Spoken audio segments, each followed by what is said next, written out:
Guys, so for today's video naglakaw na po dahil ni Arimi karon sa downtown kay mamalit mi og container like disposable container kay nami ipang sulod unya nagplano akong busing kina siya kailang namatian daw og papa, so kailangan siyang mo-donate og food, so yan na lang isuludan og container para ready to kuan na pod kanang easy ra kayo siya sa pagdala ba. So inana ka very kind nga akong bossing, so bahalag lang niyang pamati ba sige siya luto-luto, pero ingon pa to niya kay ningon man lagi ko nga tagain na lang kwarta kay galain niyang pamati niya magluto-luto pa siya. So pero ningon pa siya dito nga ug ikaw na lang akong sugonog pagluto then iyara daw ko kung ingnon so wala ko imahen, so ningon rapod ko dito okay charot. So actually guys dili man po ko makaingon dito nga dili po ko sweeto kay gikan man sad ko ga school o kanang sa testa kanang bread ano ba yan, basta ka na luto-luto, pasensya na dyan, nabulol ko, murag nawala ko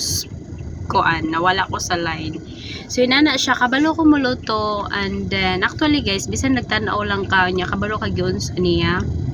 makabalo na sad ka sa madugay. So ayan guys, so mabisi na pud atong life ani, and then nice day ay karon kay walay ulan and then wapoy init, so medyo di man po dagkong basta wala lang joy tinaw kayo ang palibot ron. So yon gikan di mini uli sa balay niya ni padulong mi diri sa among gatuan karon kay naami gikuha nga bag para pangtini sa ako ang alaga kay ingon po to siya mag practice daw sila tinis karon sa school, so amo na lang gikuha niya very jud kaayo kay layo mo gud kay among balay, so mudagan pang ang sakyanan for almost 15 minutes usami mabot dito din pabalik na po silang school, so ina jud siya kalayo. Pero actually naama may giabangan nga balay nga doon sa school, pero may bossing wala pa siya naka-decide nga mobalik dayon siya dito. So if ever ako may pabuton mas nindot nung babalik mi diri sa medyo dool sa school para dili pud kayo may kanaganing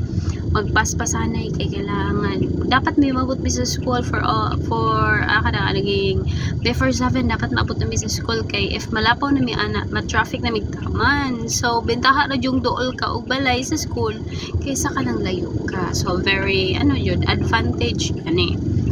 So mao to siya, and then ang balay nga amo ang palihinan or like ang among ginaabangan